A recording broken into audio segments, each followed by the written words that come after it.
अरहम ने बैग से शॉल निकाला और वह कुछ सोचने लगा। वह सोच रहा था कि पिछली रात जब वह बिस्तर पर जाने से पहले अपना बैग पैक कर रहा था तो उसकी अम्मी कैसे अपना शॉल लाई थी और उसे बैग में रखने के लिए कह रही थी।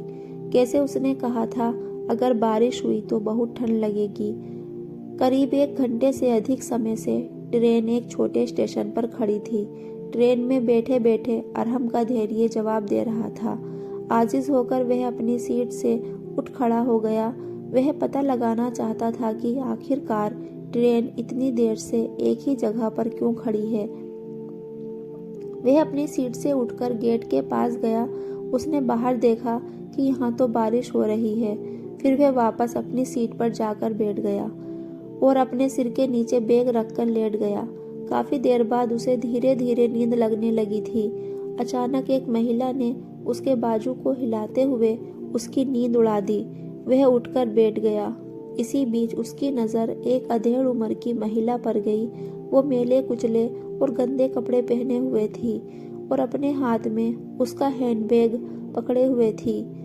ट्रेन स्टेशन से बाहर निकल चुकी थी और उसने अपनी रफ्तार पकड़ चुकी थी। नींद में अरहम को इस बात की तनिक भनक भी नहीं लगी कि कब उसका हैंडबैग उसके सर के नीचे से फिसलकर नीचे फर्श पर गिर गया था। उसने फटाक से अपना बैग उस महिला के हाथ में से ले लिया और चेक करने लगा कि कहीं उसका पर्स और अन्य सामान गायब तो नहीं है। ज्यों ही उसने अपना बैग खोला तो अंदर अपनी अम्मी का शॉल देखकर आश्चर्यचकित रह गया। बैग में सारे सामान सही तरीके से रखे हुए थे।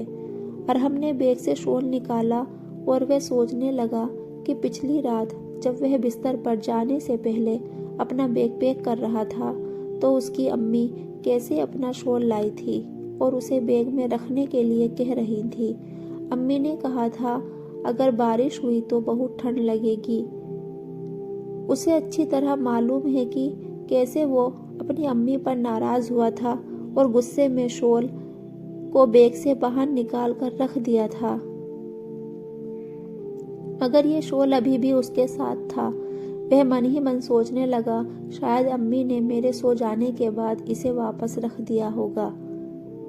कुछ वक्त बाद अरहम पानी लेने उठा तो उसने देखा कि उसका शरीर तो बुखार से गर्म हो रखा है। खुद को थका महसूस करते हुए उसने तुरंत अपनी अम्मी को कॉल किया और बोला, अम्मी कल रात तुम मुझे कुछ मेडिसिन का पैकेट देना चाह रही थी। इससे पहले कि वो अपनी बात पूरी कर पाता उधर से उसकी अम्मी बोल पड़ी, बेटा तुम्हारे सिर में दर्द है क्या? अरहम कतई जाहिर नहीं करना चाहता था कि उसके बुखार के बारे में जानकर उसकी अम्मी बेवजह परेशान हो, इसलिए उसने कह दिया, हाँ अम्मी। उसकी अम्मी बोली, मैंने तुम्हारे हैंडबैग की सामने वाली जेब में दवा का पैकेट रखा है, तुम उसमें से निकालकर सिर दर्द की एक गोली ले लो। और हाँ, मैंने पैकेट में बुखार की दवा भी रख दी है, तुम पहले कुछ खा लो। सुनो, मैंने तुम्हारे बैग में एक सैंडविच पैकेट भी रख दिया था, खा लेना। अरहम की आंखों में आंसू आ गए। वो कुछ नहीं बोल पाया, बस जी अम्मी कहकर फोन कट कर दिया। 1 घंटे बाद सोकर उठा तो पहले से काफी बेहतर महसूस कर रहा था। जैसे ही वह अपने पैर फैलाने के लिए उठा तो उसकी नजर गलियारे के पास बैठी एक महिला पर पड़ी। उसने अपने बच्चे को गोद में ले रखा था। खिड़की से ठंडी हवाएं आ रही थी। उसके शरीर पर फटे पुराने कपड़े इस ठंड से बचाने के लिए काफी नहीं थे।